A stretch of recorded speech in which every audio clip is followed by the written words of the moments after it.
2018년 1월 7일 주일 오전입니다. 이 시간 우리 각자에게 주시는 하나님 말씀은 사도행전 7장 30절로 35절 말씀입니다. 사도행전 7장 30절로 35절 말씀입니다. 이 시간 우리 각자에게 하시는 하나님의 말씀으로 함께 받겠습니다.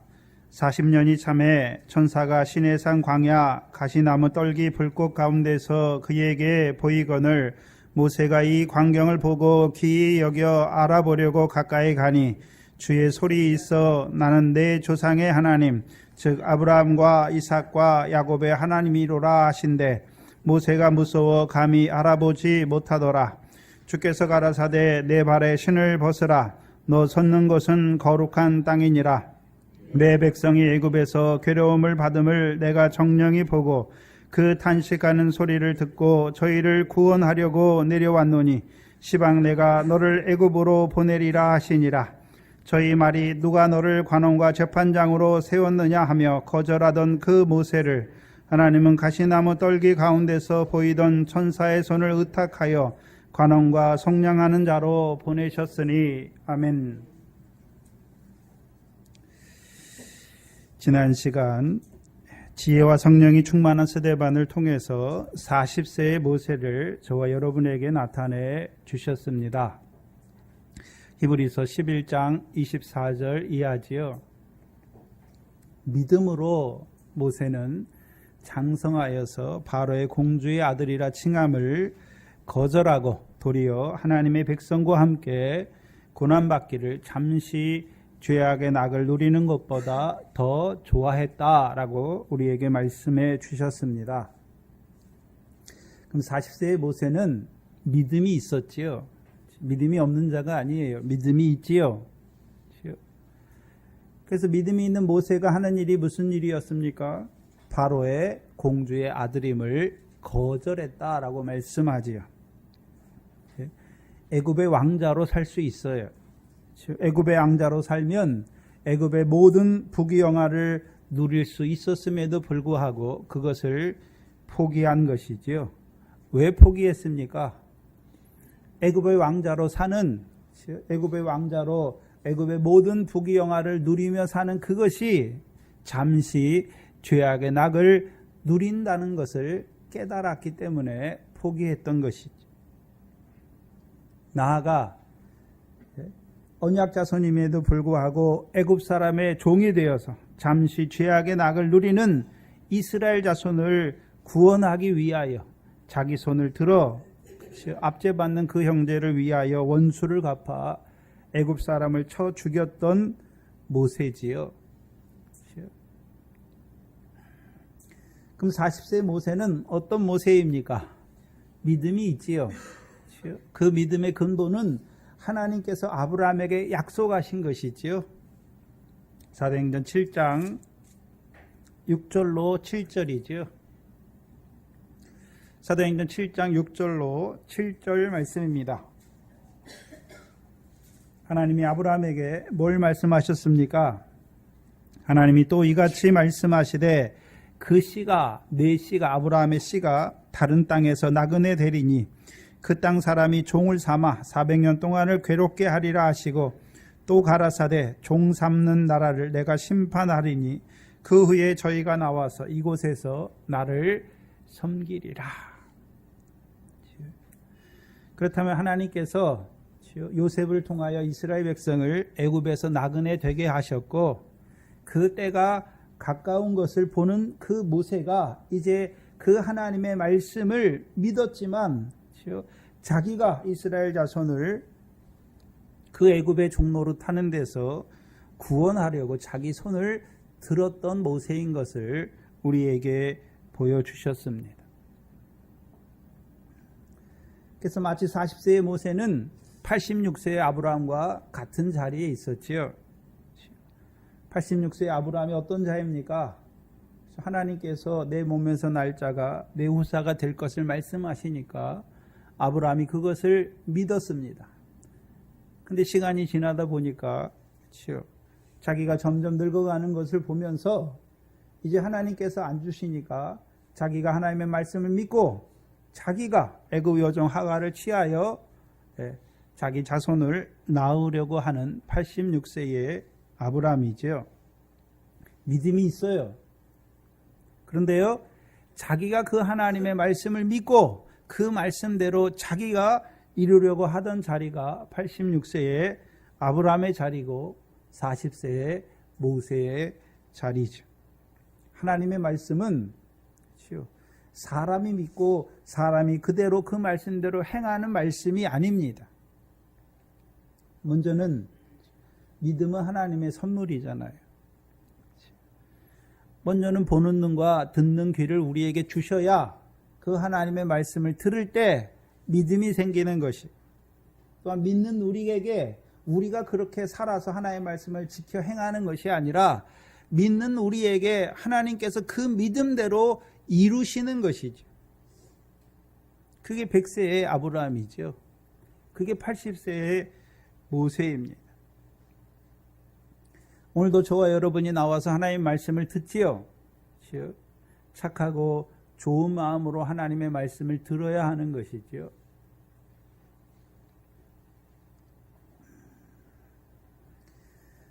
그러면 들었으면 다 됐습니까? 인내로 지키어 결실하는 것이죠. 그게 우리의 믿음이에요.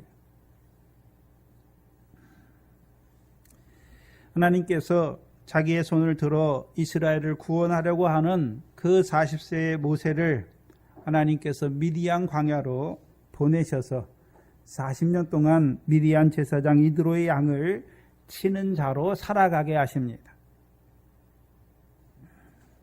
그 자리가, 미디안의 그 자리가 40세의 모세를 80세의 모세로 세우시는 연단의 자리입니다. 바로의 공주의 아들에서 자기 손을 들어 이스라엘 자손을 구원하려고 하는 그 자리에서 하나님이 어떤 자가 되게 하십니까? 아무도 알아주지 않는 보잘것없는 하찮은 그 양을 치는 목자로 하나님께서 살아가게 하시는 것이. 그래서 그 40년의 연단을 통해서 그 40세의 모세를 80세의 모세가 되게 하시는 것이죠. 자기 손을 들어 이스라엘을 구원하려고 하는 그 모세를 이제 80세에 하나님께서 부르시고 그를 이스라엘 자손의 구원을 위하여 애굽에 보내려고 할 때 모세의 대답이 무엇이었습니까? 나는 입이 뻣뻣하고 혀가 둔한 자니이다. 80세의 모세가 된 후에는 자기는 아무것도 할 수 없다고 고백하는 모세로 세우시는 것이, 그것이 연단의 자리입니다. 저와 여러분도 이 하나님의 말씀을 받았지요. 받았다고 다 되는 것이 아니라 하나님께서 우리를 80세의 모세와 같은 자리로 세우시기 위하여 우리를 연단하시지요. 이제 80세의 모세가 되면 나는 아무것도 할 수 없으니까 전능하신 하나님만 의지하는 자가 되는 것이죠.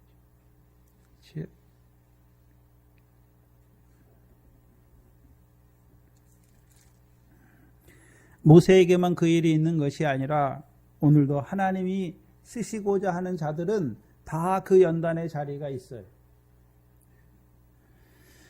40세의 모세가 만약에 자기 손을 들어 이스라엘을 구원했다면 하나님 앞에 가서 뭐라고 할까요? 하나님, 내가 하나님을 위해서 이스라엘을 구원했다라고 자기가 행한 것을 하나님 앞에 자랑하는 자가 되는 것이죠. 그게 불법이에요. 근데 80세의 모세, 입이 뻣뻣하고 혀가 둔해서 나는 이스라엘의 구원을 위해서는 아무것도 할 수 없다고 하는 그 모세에게 하나님이 함께 하셔서 그를 통하여 이적과 기사를 통해서 이스라엘을 구원하는 그 일을 위하여 쓰셨을 때 모세가 하나님 앞에서 자기의 무엇을 자랑하겠습니까? 자기와 같이 혀가 뻣뻣하고 입이 둔한 자를 하나님이 부르셔서 하나님이 하시는 일에 쓰신 그 종으로 쓰신 그 하나님만을 자랑하는 자가 되었겠지.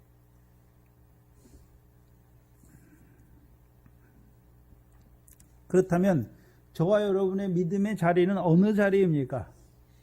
40세의 모세입니까? 아니면 아직 미디안 연단의 과정에 있는 모세입니까? 아니면 이제 80세의 모세가 되어서 하나님께서 나를 들어서 그 구원의 역사를 위하여 쓰시는 것입니까? 어떤 자로 살아가고 있습니까?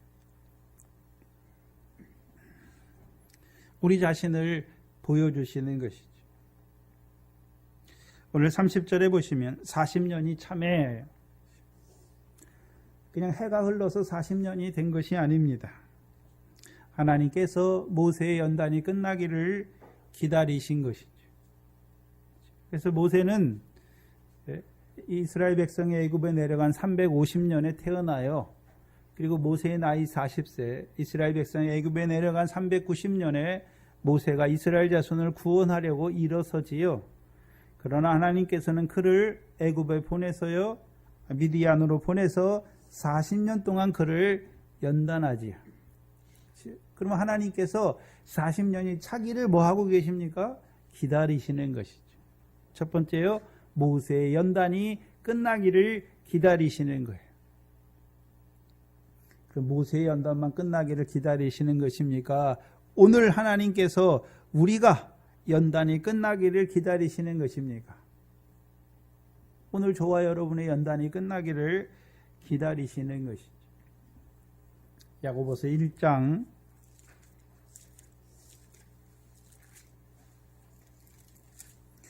12절입니다.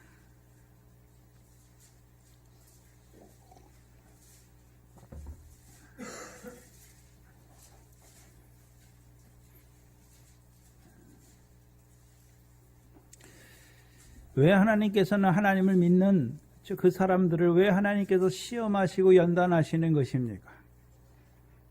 12절에 보시면 시험을 참는 자는 복이 있도다. 이것에 옳다 인정하심을 받은 후에 주께서 자기를 사랑하는 자들에게 약속하신 생명의 면류관을 얻을 것임이니라. 그래서 하나님께서 뭘 주시기를 원하시는 것입니까?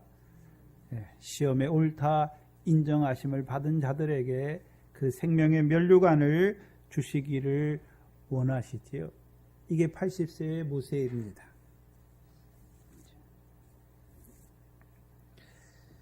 두 번째는 모세의 연단이 끝나기를, 첫 번째는 모세의 그 연단이 끝나기를 기다리신 것이고, 두 번째는요, 애굽에 있는 그 이스라엘 자손들에게 애굽 사람을 들어 고역을 더 크게 하시는 40년이죠. 그래서 우리가 지난 시간 살펴봤듯이 이스라엘 백성이 모세가 났을 때 그 애굽 사람을 들어 고역으로 이스라엘 백성을 괴롭게 하지요. 근데 그때에는 이스라엘 백성이 그 고역 때문에 탄식하지 않아요. 그렇죠?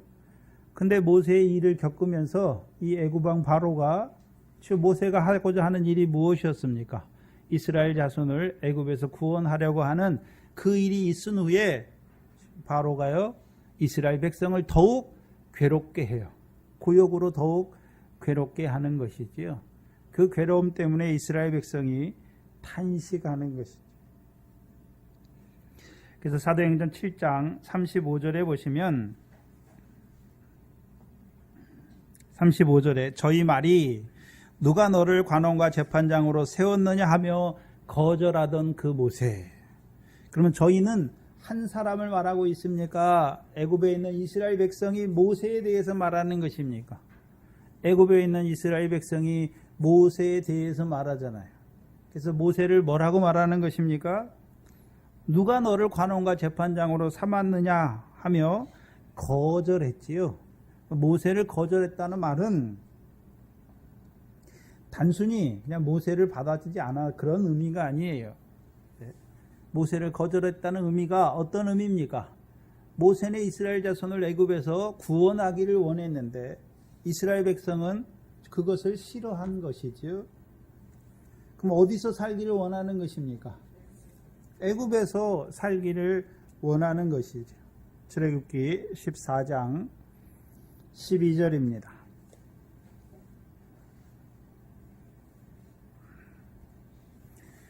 출애굽기 14장 12절을 보시면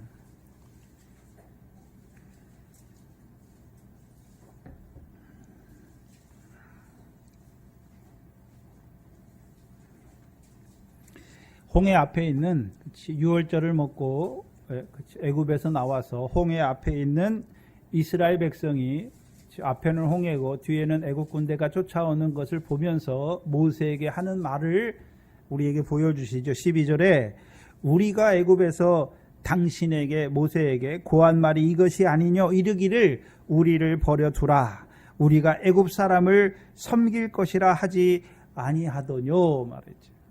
그럼 40세의 모세를 거절했다는 것은 단순히 그를 거절했다는 것입니까? 애굽에서 살기를 아직 더 좋아하는 자로 살아가고 있습니까? 언약 자손임에도 불구하고 애굽을 떠나려는 마음이 없어요.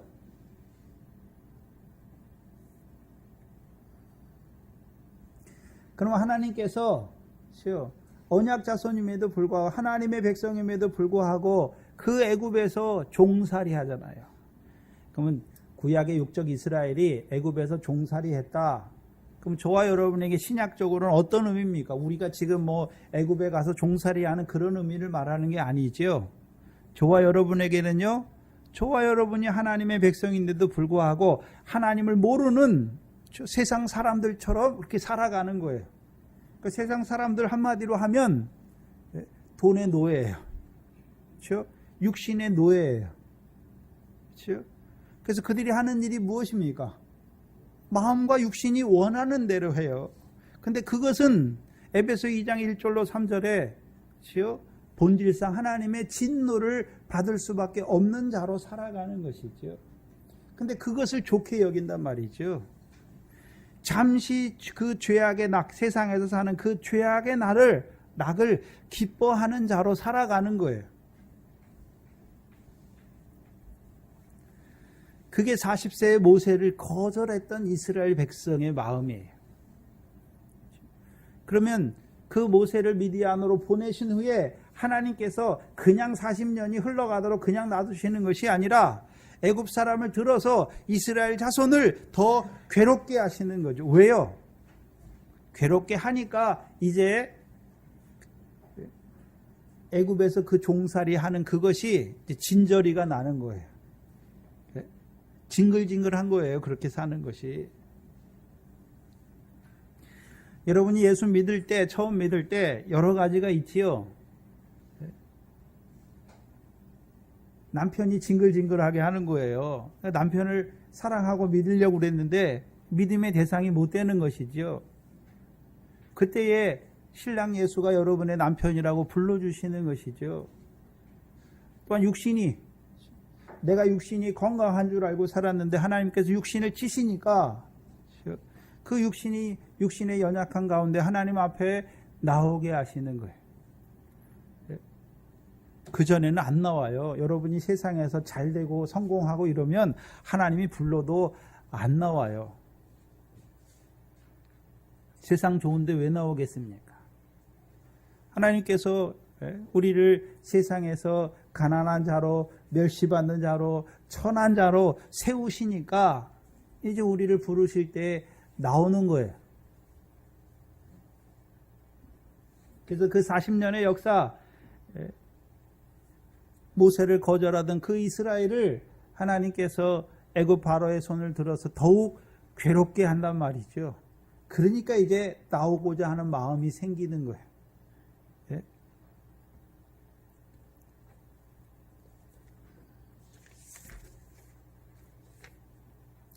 그게 40년이 차는 과정입니다. 그러니까 때가 있어요. 그렇죠? 애굽에 있는 백성들을 부르시는 때가 있단 말이죠.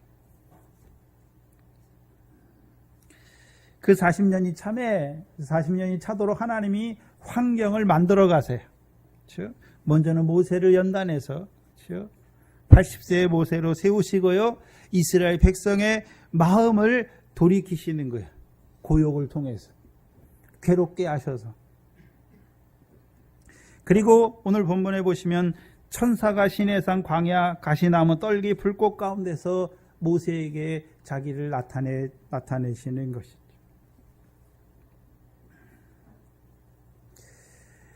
출애굽기 3장을 보시면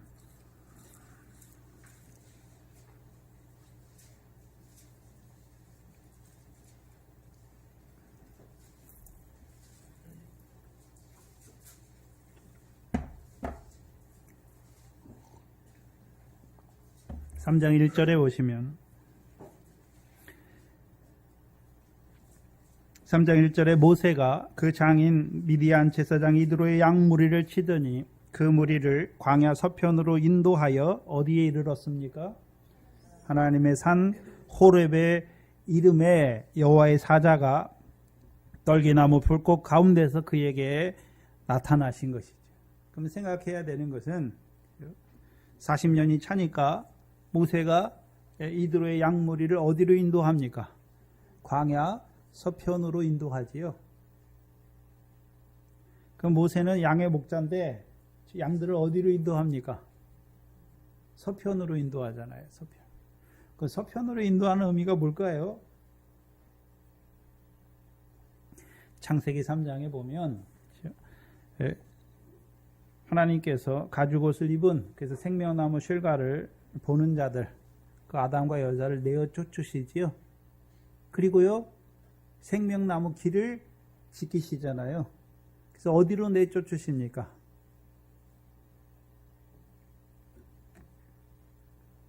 창세기 3장을 보시죠.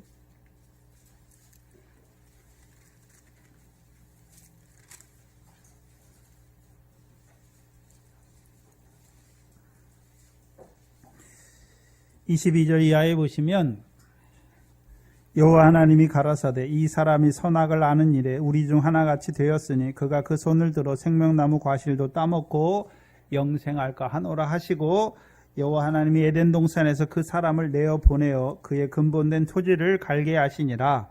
이같이 하나님이 그 사람을 쫓아내시고 에덴 동산 동편에 그룹들과 두루 도는 화영검을 두어 생명나무의 길을 지키게 하시니라. 그러면 생명나무 길은 어디에 나 있습니까? 동편이잖아요. 그러면 이 아담과 여자를 어디로 내어 보냈습니까? 동쪽으로.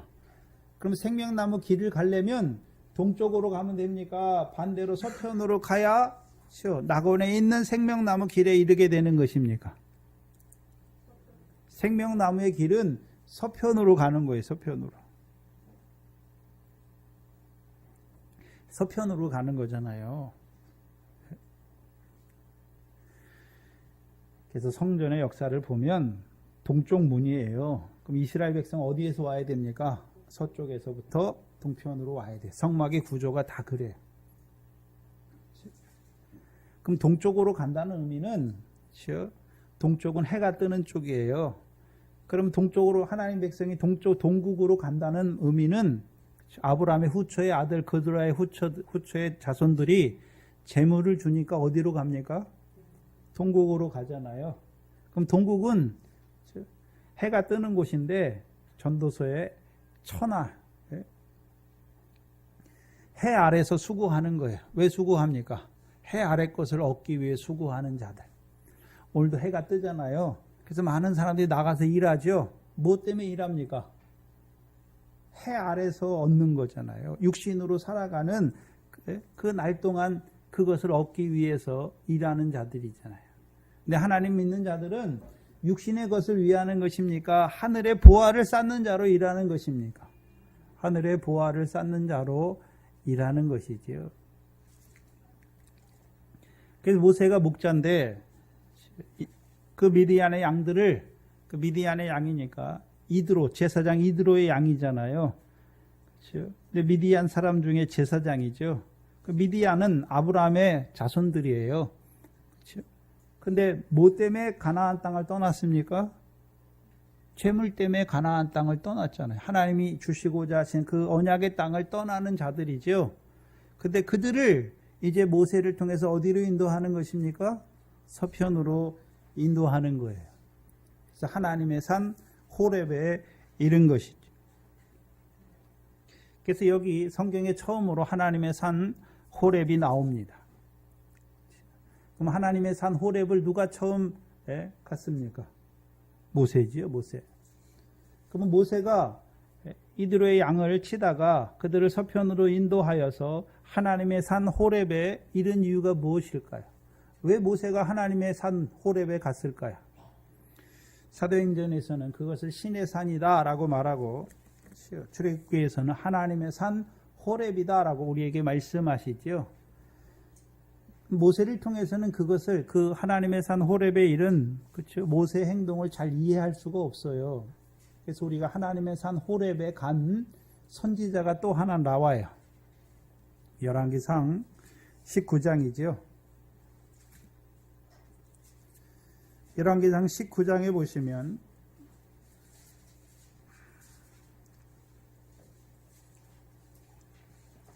엘리야가 나오죠.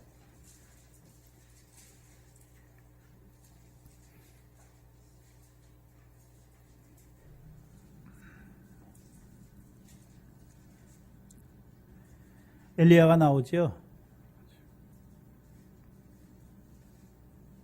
8절에 보시면 열왕기상 18장 8절에 19장 8절에 이에 일어나 먹고 마시고 그 식물의 힘을 의지하여 40주 40야를 행하여 하나님의 산 호렙에 이르니라. 그렇다면 엘리야가 이제 호렙산으로 갔잖아요. 왜 호렙산으로 가는 이유가 무엇인지 열왕기상에 나오지요. 9절에 엘리야가 그곳 굴에 들어가 거기서 유하더니 여호와의 말씀이 저에게 임하여 이르시되 엘리야야 내가 어찌하여 여기 있느냐 물으시죠. 그러면 엘리야가 지금 어디에 있습니까? 하나님의 산 호렙에 있지요. 근데 하나님이 그에게 물어요. 네가 어찌하여 여기 있느냐라고 묻지요. 그러니까 10절에 저가 대답하되 내가 만군의 하나님 여호와를 위하여 열심히 특심하오니 이는 이스라엘 자손이 주의 언약을 버리고 주의 단을 헐며 칼로 주의 선지자들을 죽였음이오며 오직 나만 남았거늘 저희가 내 생명을 찾아 취하려 하나이다. 그러면 호렙산에 있는 이 엘리야가 하나님께 뭘 말하고 있습니까? 언약 백성들이 그렇죠? 주의 언약을 버릴 뿐만 아니라 그렇죠? 하나님의 선지자인 자기의 생명까지 죽이려고 하는 자들이 된 이스라엘을 하나님 앞에 고발해요.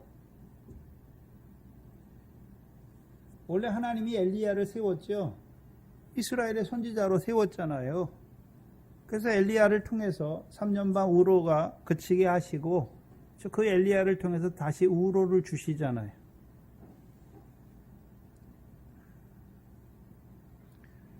그런데도 불구하고 이스라엘 백성들이 그 엘리야를 죽이려고 할 때 그 엘리야가 하나님의 산 호렙에 이르지요. 거기서 그 언약 자손들을 하나님 앞에 고발하는 거예요. 그때 하나님께서 그렇죠. 그를 여호와 앞에 세우고 그에게 말씀하세요. 그렇죠? 세미한 소리로 엘리야에게 말씀하시죠. 그렇다면 모세의 호렙산을 봐야 되는데 모세가 왜 하나님의 산 호렙으로 갔을까요? 하나님께 묻는 거예요. 뭘 묻기 위해서 갔습니까? 아브라함에게 언약하신 그 언약에 대해서 하나님께 묻기 위해서 간 거예요. 이미 하나님께서 아브라함에게 말씀하신 그 400년이 됐음에도 불구하고 지났어요. 이미 지났잖아요.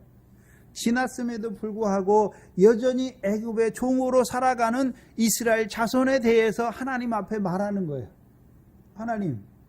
하나님께서 분명히 아브라함에게 400년을 이방의 종이 될 것을 말씀하셨는데 하나님 보시옵소서. 지금 30년이 지나서 400년도 지나서 430년이 다 돼가는데 이스라엘 자손이 여전히 애굽의 종으로 살아가고 있는 그 이스라엘을 하나님 보시옵소서. 그걸 묻기 위해서 하나님의 산 호렙에 가는 것이죠.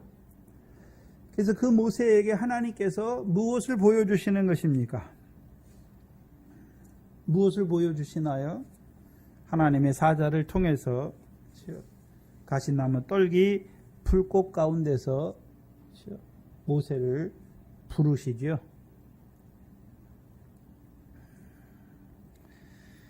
그래서 모세에게 보여주시는 것이 뭐냐 하면 떨기나무에 불이 붙었는데 그 불이 사라지지 아니하는 것을 모세에게 보여주세요. 그러니까 모세가요, 그 광경이 기이하게 이상하게 생각되잖아요. 그러니까 그것을 보려고 더 가까이 가죠. 그때에 하나님께서 모세에게 말씀하시는 거예요. 그렇다면 봐야 되는데, 그렇죠? 하나님이 왜 모세에게 천사를 통해서 가시나무 떨기예요. 여기 가시떨기는 가시나무 떨기에 불이 붙었는데 왜 사라지지 않는 것을 모세에게 보여주실까요? 하나님이 하시는 일을 보여주시는 거예요, 지금. 그럼 가시나무 떨기는 이스라엘 백성의 삶의 자리가 무엇인지를 보여주세요. 그렇지? 우리가 마태복음 13장에 보면 첫 번째 비유, 씨 뿌리는 비유가 나오죠. 씨는 천국 말씀이고 밭은 우리 마음이잖아요. 근데 하나님의 말씀을 뿌려줬는데 세 번째 가시나무 떨기밭이 있지요. 결실하지 못하죠. 왜 결실하지 못합니까? 세상 염려와 재리의 유혹에 말씀이 막혀서 결실하지 못하죠. 그럼 이스라엘 백성의 삶의 자리는 한마디로 여전히요 애굽의 종로로 타는 자로 살아가요. 세상 염려, 재리의 유혹 가운데 살아가는 자들이에요. 우리가 세상 염려하고 물질에 대한 염려하는데 그거 왜 합니까? 육신의 목숨을 위해서 하는 거잖아요. 육신의 목숨을 위해서. 육신의 목숨을 위해서 무엇을 먹을까 마실까 입을까 염려하는 것이죠. 그 모든 것이. 그러면 언약의 자손임에도 불구하고 여전히 애굽의 종살이 한다는 것은 어떤 자로 살아가고 있습니까? 육신의 목숨을 위해서 염려하는 것이잖아요. 무엇을 먹을까? 무엇을 마실까? 무엇을 입을까야? 여러분 세상 사람들의 염려는 다 하나예요. 육신의 목숨을 위해서요. 그렇죠? 무엇을 먹을까, 입을까, 마실까죠. 근데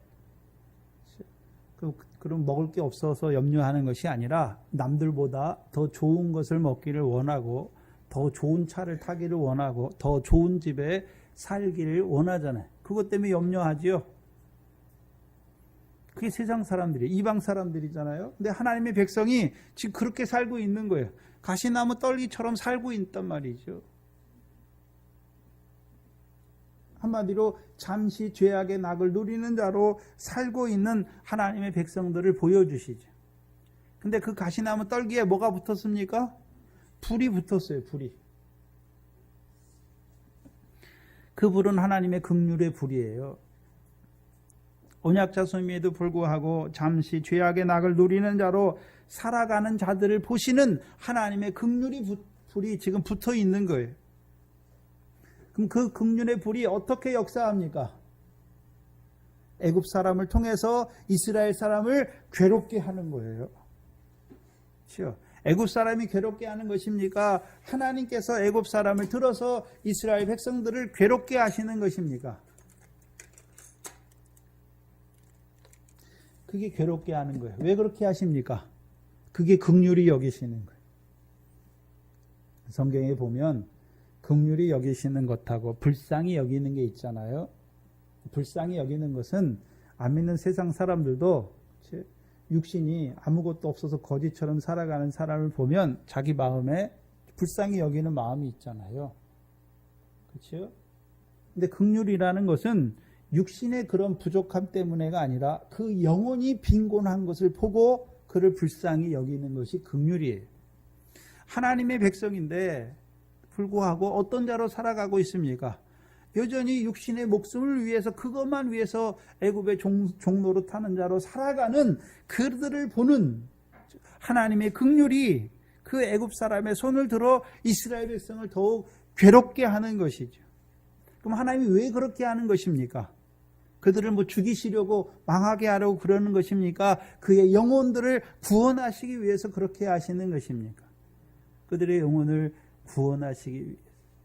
그런데 하나님이 애굽 사람을 들어 그들을 괴롭게 함에도 불구하고 가시떨기가 제하여지지 않아요. 나오려는 마음이 없단 말이죠.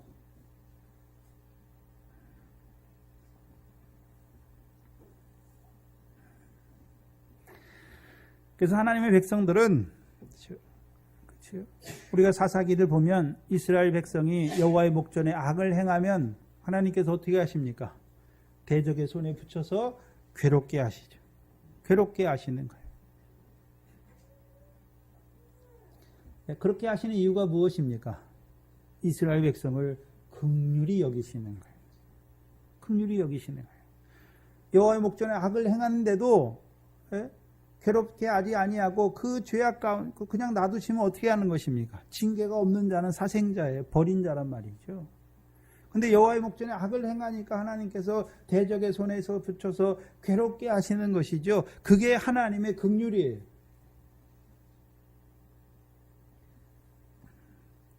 괴로움이 없으면 돌이키지 못해요. 그러니까 그 죄악 가운데 망하게 되는 것이죠.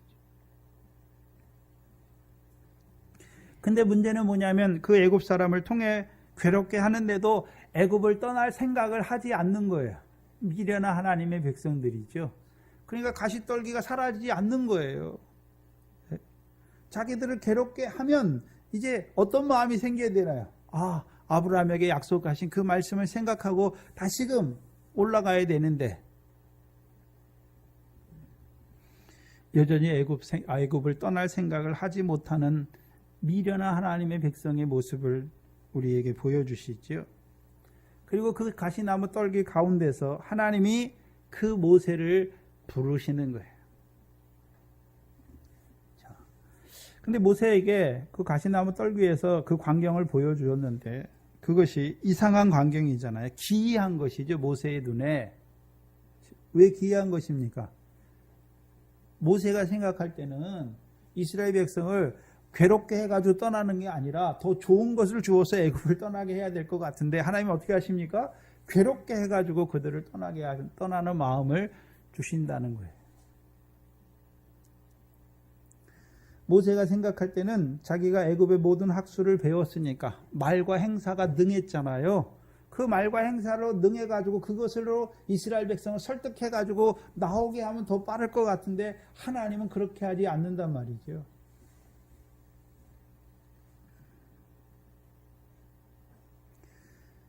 그 가시나무 떨기 불꽃 가운데서 모세를 부르시는 거예요. 그리고 오늘 본문 32절에 뭐라고 말씀하십니까? 나는 내 조상의 하나님, 아브라함과 이삭과 야곱의 하나님이로다 말하는 것이죠. 왜 모세에게 갑자기 나타나서, 그렇죠? 그 가시나무 떨기 가운데서 모세에게 나타나서 모세에게 말씀하시죠. 나는 내 조상의 하나님이다.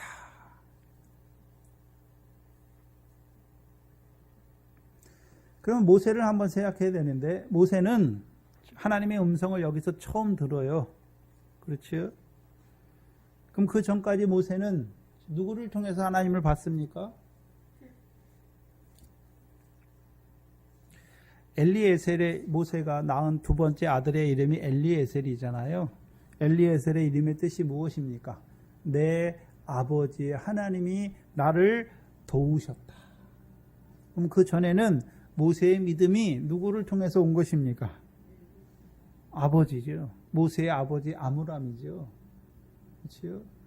그래서 모세를 낳았을 때 모세가 믿음이 있는 자로 난 것이 아니라 히브리서 11장에 믿음으로 그 부모가 모세를 낳잖아요. 그러면 그 부모의 믿음이 모세의 믿음인 것을 보여주시죠. 그런데 이제 그 80세의 모세를 부르실 때에는 하나님이 직접 부르세요. 그렇죠? 그래서 하나님이 자기를 모세에게 자기가 어떤 하나님인지를 나타내 주시죠. 어떤 하나님이라고 말합니까? 아브라함과 이삭과 야곱의 하나님이다.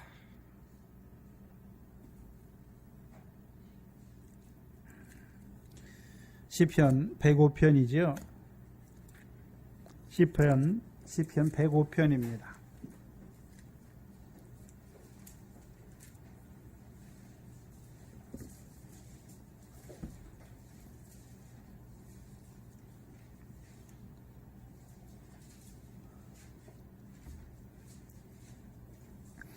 시편 105편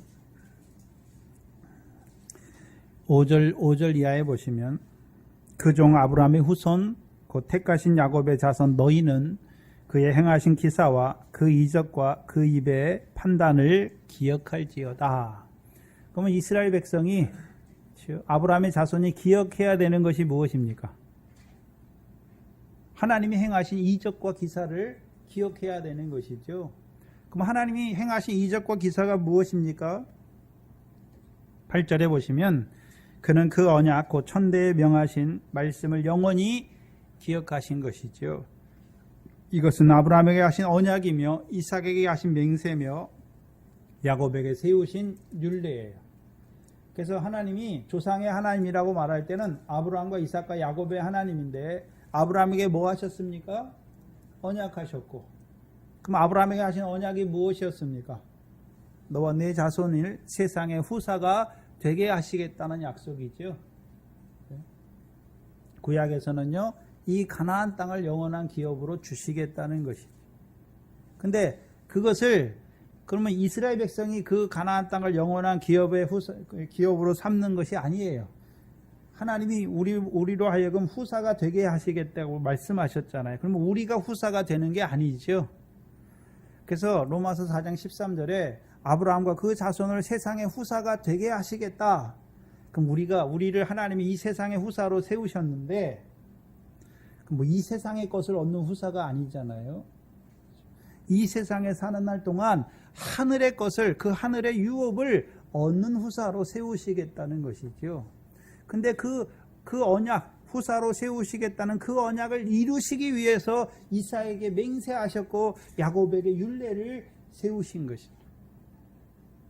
다른 말로 하면 우리가 그 언약의 후사가 되는 것이 아니라 하나님께서 조상들에게 맹세하신, 아브라함에 맹세하신 그 맹세의 말씀대로 그들을 그 말씀대로 이루어 가시는 것이죠. 그리고 야곱에게 율례를 세우시죠. 그 율례가 곧 무엇입니까? 이스라엘에게 하신 영영한 언약이지요. 언약이 무엇입니까? 11절에 내가 가나안 땅을 내게 주어 너희 기업의 지경이 되게 하시겠다. 그럼 사람이 이루어가는 것이 아니에요. 하나님께서 이루어 가시는 것이죠. 가나안 땅을 주어 너희 기업이 되게 하시는 하나님. 그럼 되게 하시려면 이제 그들을 애굽에서 애굽에서 구원해 내야 되는 것이죠. 그리고 이제 모세를 통해서 그들을 인도하는 것이죠. 가나안 땅으로.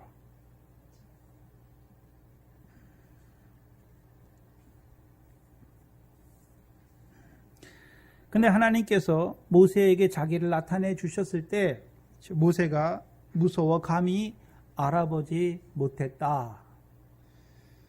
출애굽기서에서는요, 하나님 배웠기를 두려워하여 모세가 자기 얼굴을 가리웠다라고 말씀하십니다. 그럼 모세가 왜 자기 얼굴을 가렸을까요?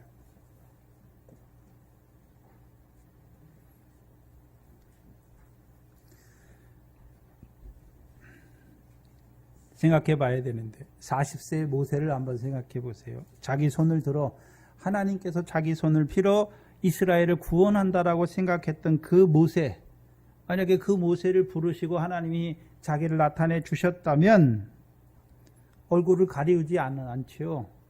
그 하나님 앞에 자기의 얼굴을 들고 하나님 앞에 섰을 것이죠. 내가 하나님 위해서 이렇게 일한다라고. 근데 이제 80세의 모세가 된 후에는 하나님이 아브라함의 하나님, 이삭의 하나님, 야곱의 하나님이다 라고 자기를 나타내시잖아요.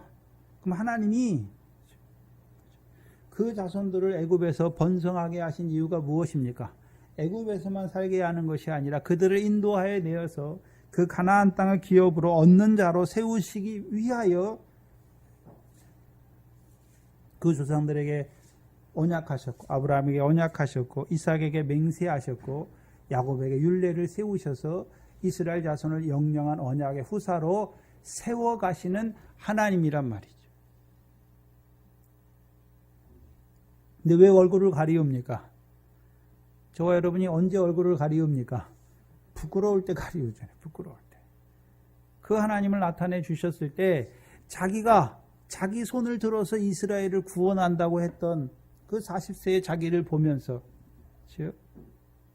또한 이제 이 80세의 모세, 하나님 앞에 하나님이 부르셨음에도 불구하고 아무것도 할 수 없다라고 고백하는 자기를 보면서 부끄러워하는 거예요. 그래서 계시록 1장에 보시면 사도 요한이 예수님의 모습을 쫙 보여주세요. 사도 요한에게. 근데 그걸 볼 때에 17절에 내가 볼 때에 그 발 앞에 엎드러져 죽은 자 같이 되었다라고 말씀하세요. 모세도 똑같아요. 그 언약의 말씀을 주셨을 때 그러면 그 말씀 앞에 자기가 어떤 자입니까? 아무것도 할 수 없는 자임을 보여주시는 거예요. 그에게 하나님께서 내 발에 신을 벗으라 말씀하시죠. 그리고 너 섰는 곳은 거룩한 땅이다 라고 말씀하십니다. 왜 모세의 모세의 발에 있는 그 신을 벗으라 말하는 것입니까? 지금까지 모세는 자기가 만든 신을 신고 자기가 가고 싶은 대로 가고자 했던 모세였습니다. 그런데 이제 후로는 모세의 신을 벗으면 모세가 맨발로 다닙니까? 하나님께서 주시는 신이 있습니까? 하나님께서 주시는 신을 신고, 그럼 하나님이 주시는 신을 신으면 자기가 하나님의 일을 하는 것입니까? 하나님이 이루고자 하는 그 일에 쓰임받는 모세가 되는 것이죠. 그리고 하나님이 보내신 곳으로 가는 거예요. 그래서 우리가 잘 아는 에베소 6장에 평안의 복음에 예비한 것으로 신을 신으라.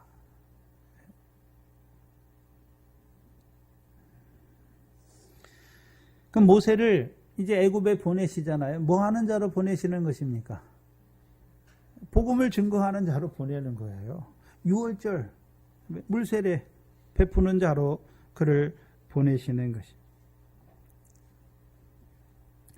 그래서 이제 하나님이 주시는 그 평안의 복음에 예비하는 것으로 신을 신고 이제 그 모세가 밟는 그 신, 하나님이 주신 신을 신고 밟는 땅이 다 거룩한 땅이 되는 거예요. 신의 산이 거룩한 땅이 아니라 모세가 자기가 만들어 신은 그 신을 벗고 하나님이 신겨주시는 그 신을 신고 행하는 그 모세가 하나님이 주신 신을 신고 밟는 그 모든 땅이 다 거룩한 땅이 되는 것이죠.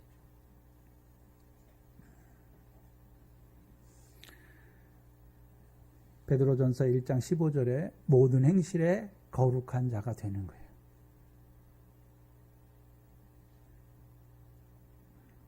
그래서 이사야 6장 3절에 온 땅에 여호와의 영광이 충만한 자로 살아가는 모세가 되는 것이죠.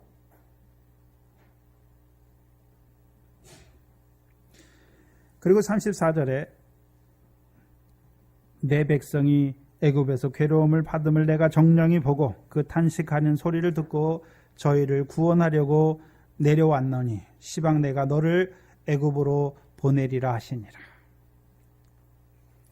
이 34절을 잘 봐야 되는데 이스라엘을 구원하는 일은 누가 하시는 일입니까? 모세가 하는 것입니까? 하나님이 하시는 것입니까? 하나님이 하는 거잖아요. 근데 40세의 모세는 어땠습니까? 25절에 사도행전 7장 25절에 저는 그 형제들이 하나님께서 자기의 손을 필어 구원하여 주시는 것을 깨달으리라고 생각했다. 그 모세는 이스라엘 자손을 자기 손을 들어 구원하려고 했고 하나님께서는요 하나님이 내려와서 이스라엘 자손을 구원하는 것이죠. 그리고 그 구원하는 일에 누구를 보내시는 것입니까? 모세를 보내시는 것이죠.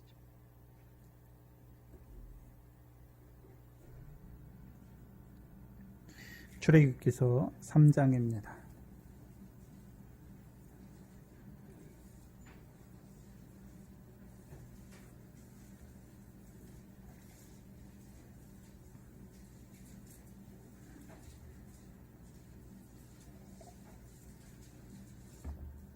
3장 6절 이하에 이르시되 나는 내 조상의 하나님이니 아브라함의 하나님, 이삭의 하나님, 야곱의 하나님이로라. 하나님이니라. 모세가 하나님 배웠기를 두려워하여 얼굴을 가리움에 여호와께서 가라사대 내가 애굽에 있는 내 백성의 고통을 정령히 보고 그들이 그 간역자로 인하여 부르짖음을 듣고 그 우고를 알고 내가 내려가서 그들을 애굽인의 손에서 건져내고. 그럼 하나님께서 어디로 내려가십니까?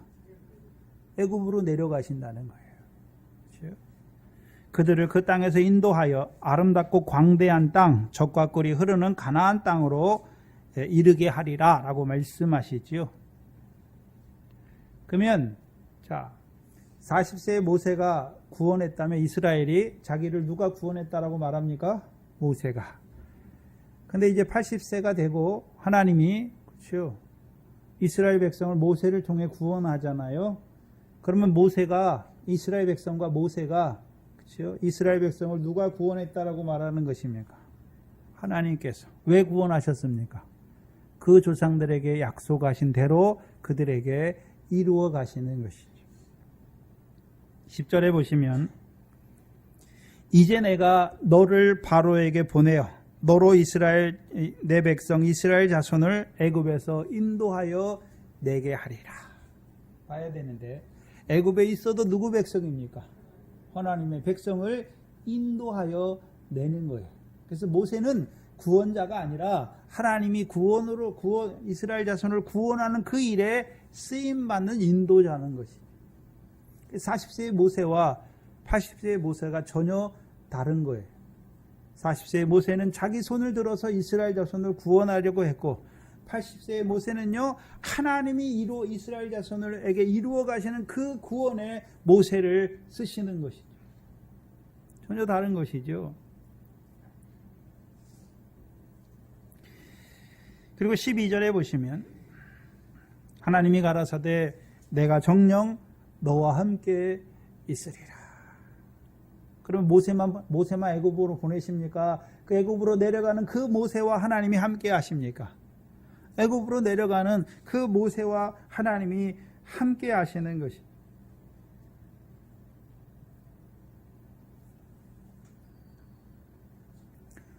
그래서 요셉과 함께 하셔서 요셉을 통하여 이스라엘 자손에게 구원을 이루셨듯이 모세와 함께 하셔서 하나님이 그 모세를 통해서 이스라엘 자손을 애굽에서 구원하는 그 일을 이루어 가시는 거예요. 그럼 오늘도 누가 구원을 이루어 가는 것입니까? 하나님이 함께 하시는 사람이에요. 하나님이 함께 하시는 사람이에요. 그럼 하나님이 함께 하시는 사람은 어떤 사람입니까? 연단이 끝난 자잖아요. 그래서 신약적으로는 그리스도 예수의 일꾼이죠. 그럼 그리스도 예수의 일꾼으로 세우시기까지 그리스도 예수의 사람의 연단의 과정이 있지요. 육체와 함께 정과 욕심을 십자가에 못 박게 하는 것이죠. 그래서 육체의 소욕은 온전히 끊어지게 하시는 거예요. 그 자리에 섰을 때 하나님이 그를 그리스도 예수의 사람으로 하나님의 복음의 제사장으로 세워서 이방인을 성령에 받음직하게 성령으로 말미암아 하나님이 받을 만한 자들로 세우는 것이죠. 그게 모세의 일이란 말이죠. 그럼 모세만 그 일을 하는 것입니까? 오늘 저와 여러분도 하나님이 함께 하셔서 우리를 모세와 같은 자로 하나님의 백성을 구원하는 그 일에 쓰시기를 원하시는 것입니다. 그것을 원하시는 것입니다. 한마디로 40세의 모세를 80세의 모세로 세우시는 과정은 하나님이 함께 하시는 과정이에요. 35절에 저희 말이 누가 너를 관원과 재판장으로 세웠냐 하며 거절하던 그 모세를 하나님은 가시나무 떨기 가운데 보이던 천사의 손을 의탁하여 관원과 속량하는 자로 보내셨으니.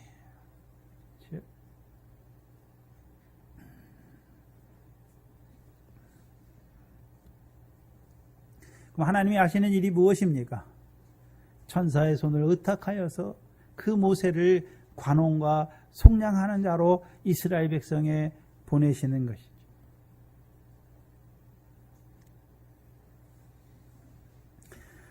그러면 지금 스데반을 통해서 그 유대인의 공회 앞에서 요셉과 모세를 통해서 그들이 어떤 자인 걸 보여주십니까? 하나님이 함께 하셨던 사람이라는 것을 보여주시죠. 왜 그 말씀을 보여주냐 하면 당시 유대인들은 자기들이 성전 제사를 드리고 자기들이 모세가 전하해 준 규례를 지키니까 행하니까 하나님이 자기들과 함께 하신다라고 말하던 자들이에요. 우리가 하나님 앞에 그 율법의 규례를 지켜 행하니까 하나님이 우리와 함께 하신다라고 말하는 자들이잖아요. 근데 하나님이 이 요셉과 모세의 삶을 통해서 하나님이 함께 한다는 의미가 어떤 의미입니까?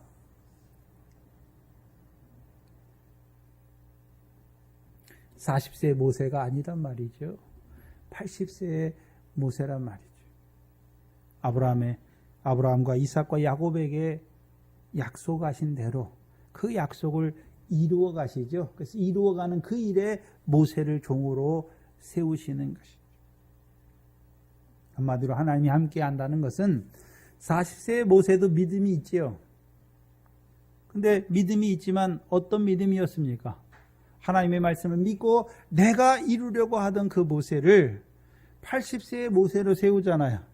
80세의 모세는 어떤 모세입니까? 내가 한다라고 하는 자가 아니라 하나님께서 조상들에게 약속하신 대로 이루어 가시는 그 일에 쓰임받는 자잖아요. 그럼 40세의 모세의 믿음을 80세의 모세의 믿음으로 세우신 것이죠. 그래서 믿음으로 믿음에 이르게 하시는 그 과정을 보여주시죠. 그럼 의인은 이제 무엇으로 사는 것입니까? 믿음으로 사는 거예요. 너희가 율법을 행해서 의로운 자가 되는 것이 아니라 믿음으로 사는 그를 하나님이 의롭다 하시고 그와 함께 하셔서 그를 통하여 하나님의 구원의 역사를 이루어 간다는 거예요.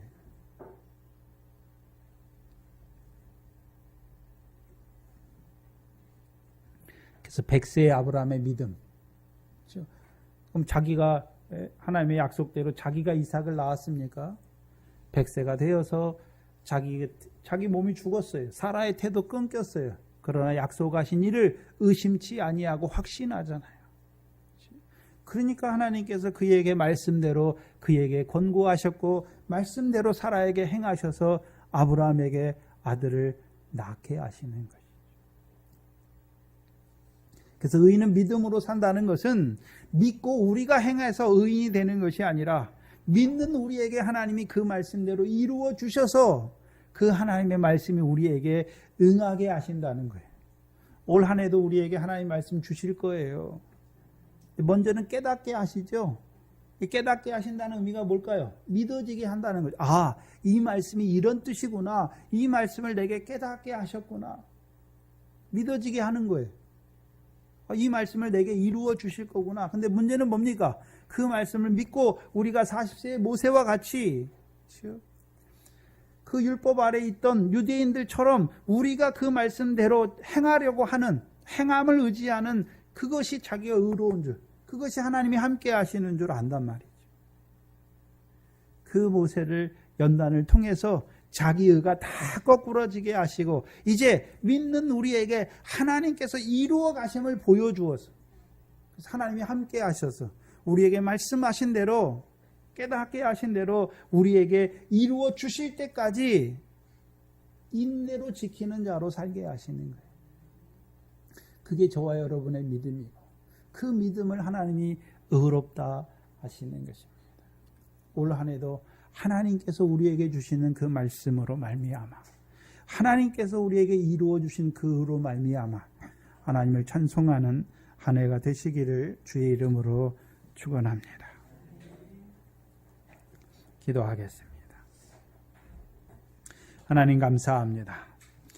오늘도 그 아브라함에게 하신 말씀대로 그와 그 자손을 세상의 후사로 세워가시는 그 하나님의 역사를 그 모세의 삶을 통하여 우리에게 나타내 주셔서 올 한 해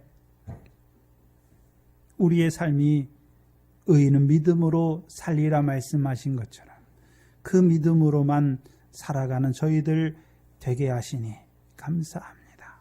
미련한 저희들 그 하나님의 말씀을 믿고 40세의 모세와 같이 우리가 그 말씀대로 살려고 할 때가 많았던 미련한 저희들, 미디안 광야로 옮기시고 연단하신 것처럼 우리를 연단하셔서 이제 하나님이 쓰실 만한 하나님의 말씀을 온전히 의지하는 그 80세의 모세로 세워가시는 이 한 해가 되게 하여 주시옵소서.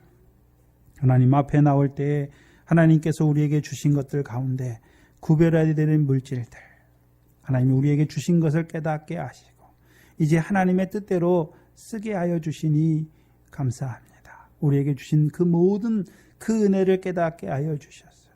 그 은혜로 말미암아 더욱 하나님 감사하게 하시고 찬송하는 저희들 되게 하여 주시옵소서. 속하신 권속들을 붙들어 주시고 아직도 40세의 모세로 또는 아직도 액과 같은 그 세상을 사랑하는 자로 그 광야에 방황하는 자로 살아가는 하나님의 백성들을 긍휼히 여기시고 또한 우리를 모세와 같은 자로 세워주셔서 그 하나님의 구원을 이루어가는 그 일에 쓰임받는, 그래서 그 생명을 살리는 그 일에 쓰임받는 하나님의 교회가 되게 하여 주시옵소서. 감사하며 예수님의 이름으로 기도하옵나이다. 아멘.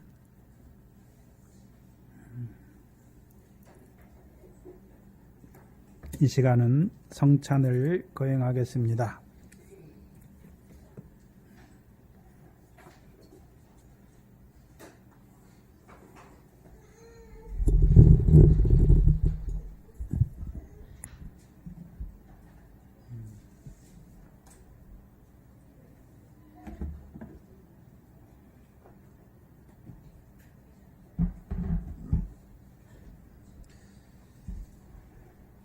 성찬을 행하기 전에 성찬의 의미에 대해서 간단하게 알아보고 성찬에 들어갑니다.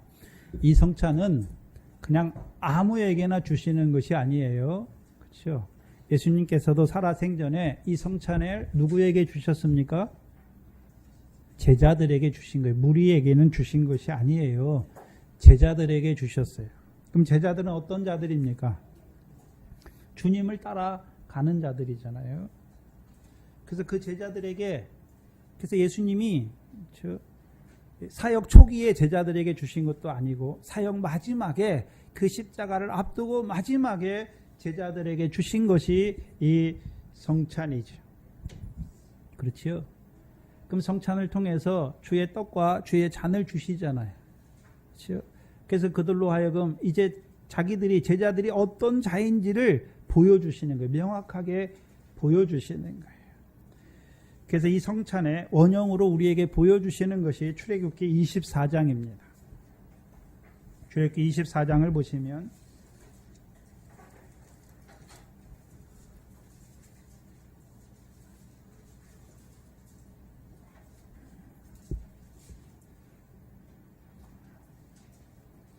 (7절) (8절에) 보시면 이스라엘과 언약을 세우시는데 7절에 보시면 언약서를 가져 백성 위에 낭독하여 들림에 그들이 가로되 여호와의 모든 말씀을 우리가 준행하리이다. 그럼 언약서 안에는 뭐가 있습니까? 여호와의 모든 말씀이 있는 거예요.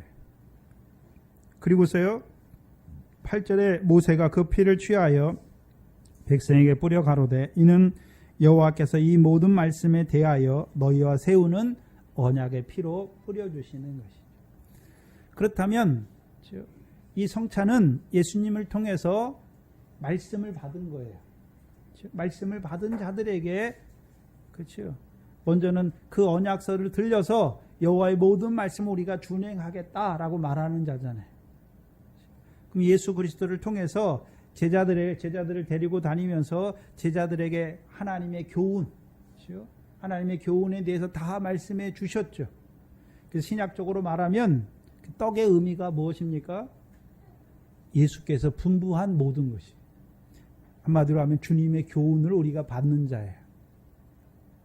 그래서 떡을 먹을 때 이제 우리가 어떤 자입니까? 주의 교훈을 받은 자라는 것을 알게 하시는 거예요. 그리고 이제 그 교훈을 따라 주님이 분부한 모든 것을 지키고자 하는 자들에게 이제 언약의 피로, 예수님의 피로 그 잔을 나눠주셔서 새 피로 주의 피로 세우신 새 언약을 우리에게 더하여 주셔서 우리로 이제 새 언약의 백성으로 살아가게 하시는 것입니다. 그것이 저와 여러분에게 주신 성찬의 의미입니다. 성찬은 이미 세례를 받은 자들에게, 예수 그리스도의 이름으로 세례를 받은 자들에게 주시는 거예요. 그래서 우리가 이제 어떤 자로, 예수님의 떡과 잔에 참여하는 자로 살아가는 것을 알게 하시는 거예요. 인치시는 거예요. 새해 첫 주에 이 성찬을 우리에게 허락하신 것은 올 한 해도 우리가 어디에 참여한 자입니까? 주의 몸과 주의 잔에 참여하였으니까. 그럼 어떤 자로 살아가야 되는 것입니까? 그 잔과 그 떡과 잔에 합당한 자로 살아가야 하는 것입니다.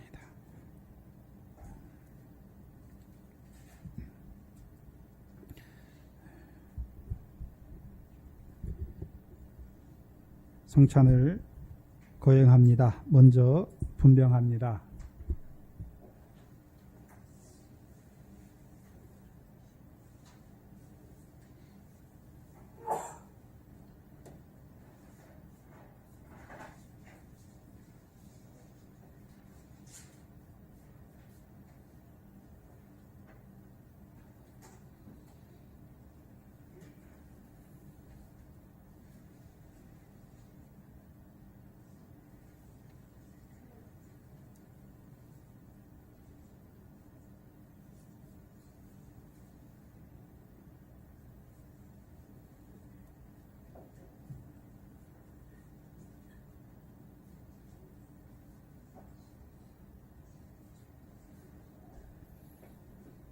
떡을 들어주세요.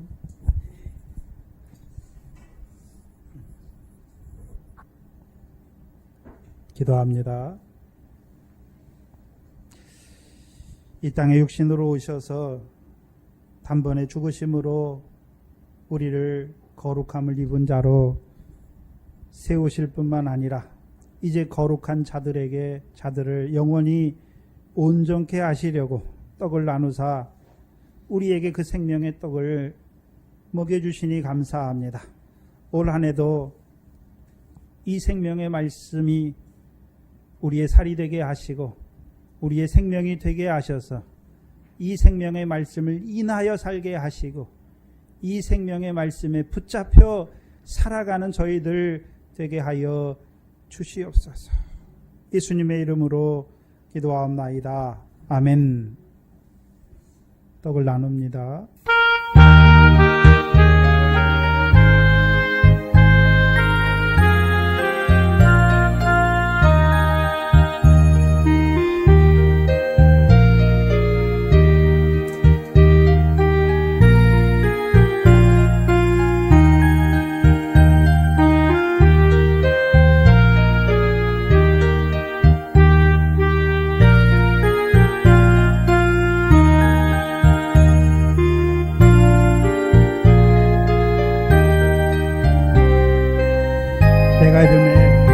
예수께서 사도들과 함께 앉으사 이르시되 내가 고난받기 전에 너희와 함께 이 유월절을 먹기를 원하였노라.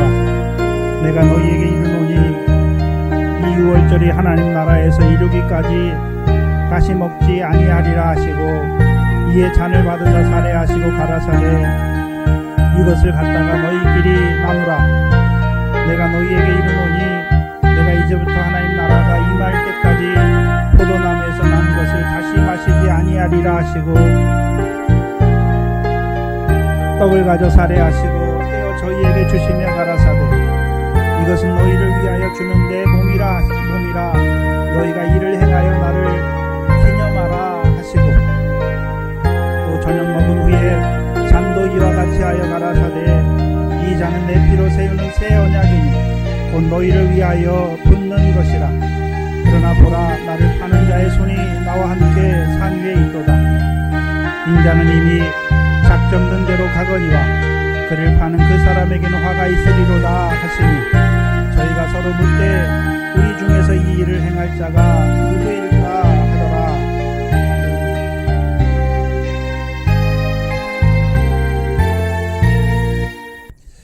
세례 교인들 중에 혹 떡에 참여하지 못한 분이 있으면 손을 들어 표시해 주시기 바랍니다. 없으면 잔을 나누겠습니다. 기도하겠습니다.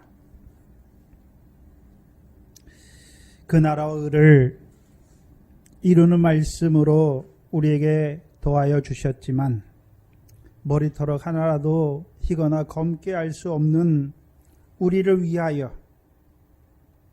주께서 주의 피로 세우신 그 언약을 세워주시고 이제 이 잔에 참여하게 하시니 감사합니다. 이 잔에 참여하는 자들마다 오늘도 나 같은 죄인을 사랑하시는 그 사랑 안에서만 행하는 저희들 되게 하여 주시옵소서. 감사합니다. 예수님의 이름으로 기도하옵나이다. 아멘.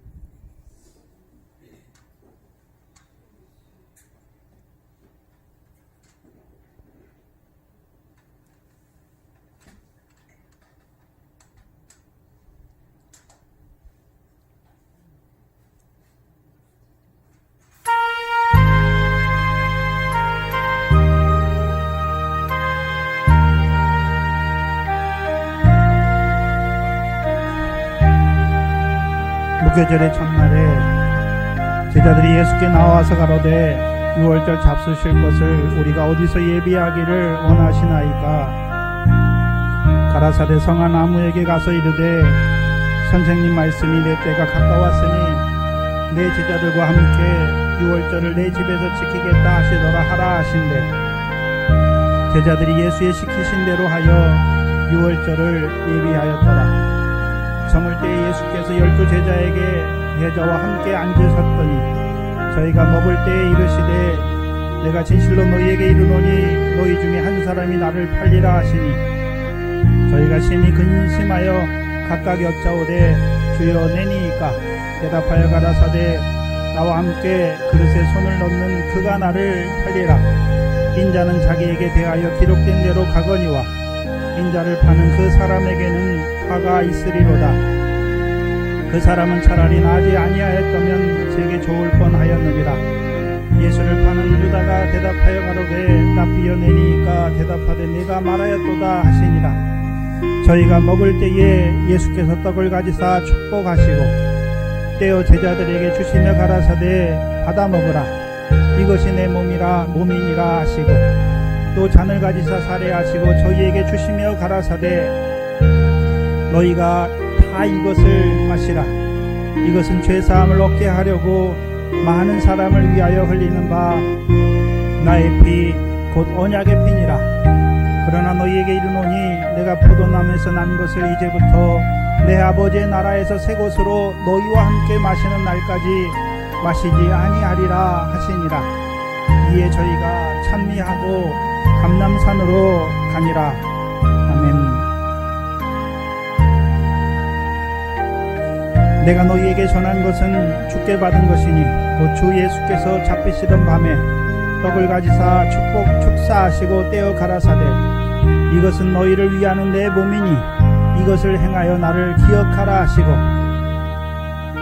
식후에 또한 이와 같이 잔을 가지고 가라사대 이 잔은 내 피로 세운 새 언약이니 이것을 행하여 마실 때마다 나를 기억하라 하셨으니 너희가 이 떡을 먹으며 이 잔을 마실 때마다 주의 죽으심을 오실 때까지 전하는 것이니라.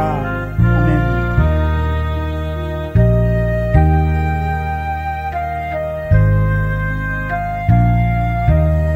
우리가 축복하는 바 축복의 잔은 그리스도의 피에 참여함이 아니며 우리가 떼는 떡은 그리스도의 몸에 참여함이 아니냐. 떡이 하나요 많은 우리가 한 몸이니 이는 우리가 다 한 떡에 참여하느니라. 아멘. 세례받은 교인 중에 잔에 참여하지 못한 자가 있습니까? 없는 줄 알고 잠깐 기도합니다. 한 해의 첫 주를 주의 몸과 주의 잔에 참여하는 자로 우리를 세우신 아버지 하나님 감사합니다. 오늘 우리로 하여금 주의 몸과 주의 잔에 참여하게 하셨사오니 한 마음으로 주의 죽으심을 전하는 저희들 되게 하시고 이제 이 떡과 잔을 받아 먹게 하셨사오니 올 한 해도 이 떡과 잔을 인하여 영생을 누리는 자로 살아가게 하옵소서. 예수님의 이름으로 기도하옵나이다. 아멘. 찬송가 493장입니다.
첫 주일에 성찬을 하는 것은 올 한 해도 하나님이 주시는 말씀으로 우리가 살아야 된다는 것을 알게 하시는 것이죠.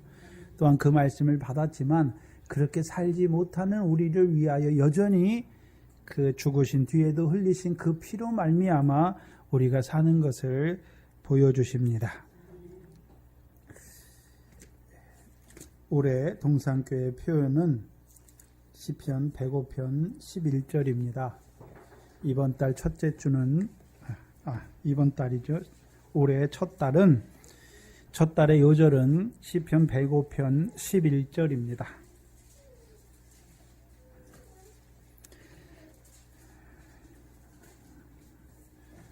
제가 작년까지는 요절을 좀 길게 잡았어요.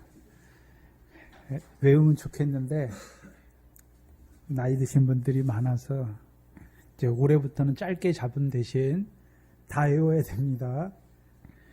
11절 같이 읽습니다. 이르시기를 빼고 그 뒤에부터 읽습니다. 시작. 내가 가나안 땅을 내게 주어 너희 기업의 지경이 되게 하리라 하셨도다. 아멘. 하나님의 복을 받겠습니다. 지금은 우리 주 예수 그리스도의 무한한 은혜와 아버지 하나님의 크신 사랑하심과 성령 하나님의 감화, 감동하심이 인자의 살과 피에 참여한 자들의 머리 위에 이제로부터 영원토록 함께 있을지어다. 아멘.